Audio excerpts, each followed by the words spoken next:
pag marami palang kinain mong pulburon, ay may possibility kang masawi. Ayun, kumpirmado mga kababayan ko. Dali lang. Good morning po, good afternoon, good evening. Welcome sa channel ko po, Tito Nice Vlogs. I hope nasa mabuti po kayong kalagayan mga kababayan ko. Hindi pa natutuloy yung mga sinampay. Yung sa kabila, mga paninda ko po. Yung ginagarage sale ko po. Ilang araw na lang alam nyo na. Mga kababayan ko, kumpirmado, ako'y mag-iingat dito sa aking sasabihin kasi baka minsan kasi si Lolo basta kumpirmado mga kababayan ko, isang anak ng isang magandang kumpanya na ang kumpanya is Rustan mga kababayan ko. Mga nagbibenta po yan ng mga high-end na mga signature shoes, mga damit, etc. Basta sila yung parang, kumbaga sa yung mga resellers sila mga kababayan ko.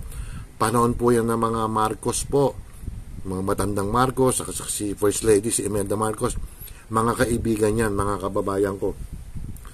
Babanggitin ko na yung pangalan, pero yung isang word ayoko, yung isang certain Paulo Tantoco, mga kababayan ko. Tagapagmana po ito ng Rustan. Ang edad niya po is 44 years old. Pumana po sa yung mga March 8 or nasa pumanaw po siya ng bandang March po.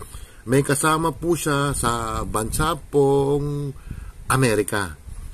Kasama po siya sa entourage na isang opisyal, hindi siya opisyal pala, asawa po ng pinakamataas na opisyal natin sa Pilipinas. Yung chismis nga po yung pumanaw po itong batang to na dinideny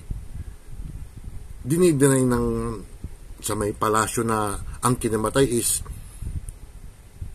nasobran sa pulburon mga kababayan ko.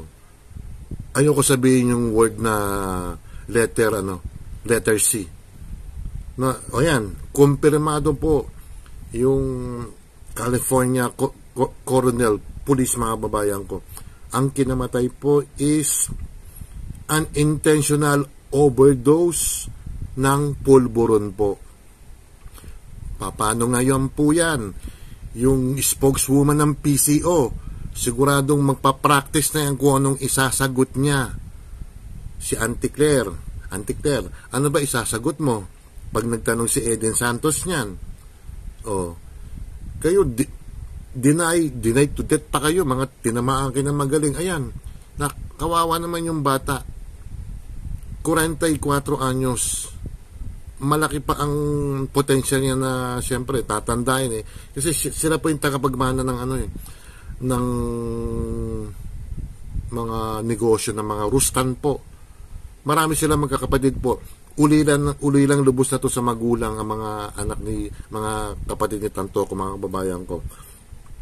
Tapos dinideny pa nila na hindi chismis lang yan. Ang Amerika kasi mga kababayan ko, kasi sino ka? Nakapagtataka lang po bakit hindi nadawit, kasi ang kasama sa entourage po yung asawa ng pinakamataas sa posisyon sa atin mga kababayan ko binigyan ba ng VIP treatment doon sa Amerika? At ito pa mga kababayan ko, ang mainstream media po, kasi lumabas kahapon po ito or mga 2 days ago ata bakit po hindi binabalita ang findings ng Los Angeles Police na ang cause of death ni Paulo is overdose ng pulburon? Kudos sa Bilyonaryo News. Sila po binalita niya. I-correct nyo na po ako kung binalita ng News 5, ABS, ng GMA, ng Inquirer. Ang Tribune po pala, binalita rin ata Kudos sa Tribune mga babayan ko. Pero yung mga mainstream media, bakit parang may news blackout? Sige, bakit may news blackout kayo mga kababayan ko? Natatakot ba kayo sa palasyo? dapat talaga maano to sabihin dun sa Los Angeles Police na kung sino ang kasama, paano nakalusot ang pulburon, ano ba yan, dala nila or bumili ba sila doon? Kasi mga babayan ko, pag mga diplomatic ka, kasi ano na yan courtesy na yun hindi po chinecheck ang mga baggage nila or ang mga ano siguro hand carry nila. Pero imposible naman kasi makikita yan sa x-ray kung may dala. Siguro walang dala nga po mga babayan ko. Maybe binili nila doon sa bansang yun mga babayan ko yung pulburon. Bakit tahimik ang media? Inuulit ko, bakit hindi binili ng mainstream media? Natatakot ba kayo? Baka kayo ikanain ng palasyo mga babayan ko. Ano bang ipantatakip nyo na naman? Kasi yung nangyari po yan, yung namatay yung Paulo Tantoco, siya naman pong pagkidnap kay Pangulong Duterte going to The Hague. Siyempre natakpan yon. Para natakpan nga itong balitang to Kasi dahil nga dun sa nagkaroon ng pag-illegal arrest kay Pangulong Duterte. Ano naman ang i-cover nyo? Yung isa bungero, may makikidnap na naman, may artistang magbi-break na naman, may mga yun ang pangtakip nyo. Ano kaya ang dapat talaga tanungin ng press or ng mainstream media, bakit dininay ng Malacanang yung kailan ba yung bandang Marso yun na ang cause of death ni Paulo Tantoco is na overdose, unintentional, yun sabi na balita, unintentional overdose ng pulburon mga kababayan ko, ng letter C. Talagang itong gobyerno to, ang masama nito, tatlo silang magkakasama doon sa Los Angeles, California. Isang kaibigan nila, yung isa po, si Paulo Tantoco, andun, tatlo sila nga Yung isa po is asawa po ng pinakamataas na opisyal ng ating bansa, mga kababayan ko. Ano na naman ang gagawin nyo? Baka isisi nyo pa yan kay Duterte, mga kababayan ko, nakakulong na yung tao. Di ba? Totoo nga yung balita. Yung isang nakatira sa Los Angeles, California, kasi nakakuha siya ng a certain police report na talagang overdose ng pulburon, mga kababayan ko.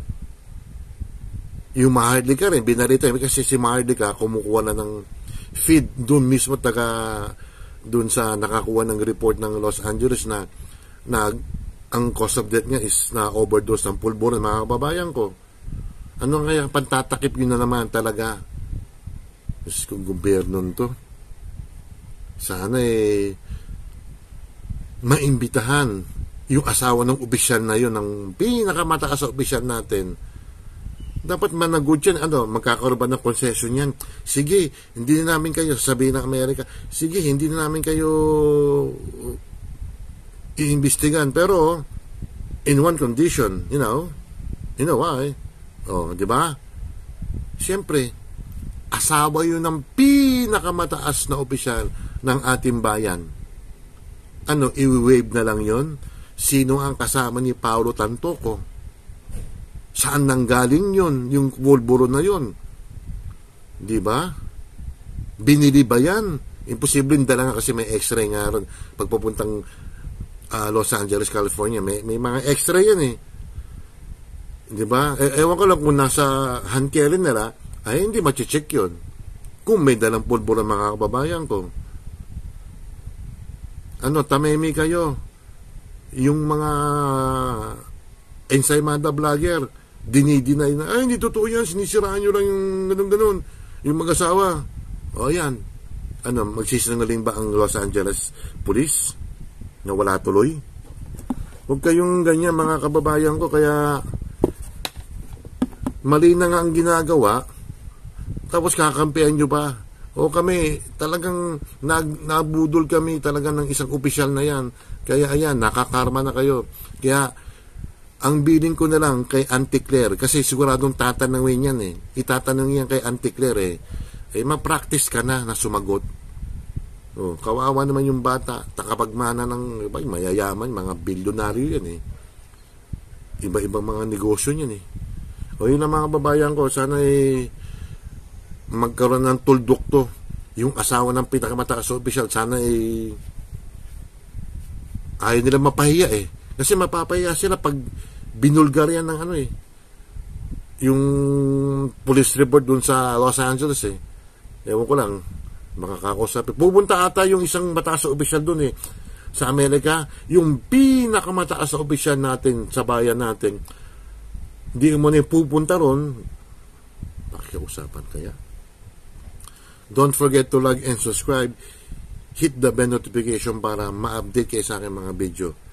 Maraming salamat po at binabati ko ang aking mga magagandang subscribers, magagandang kaibigan po.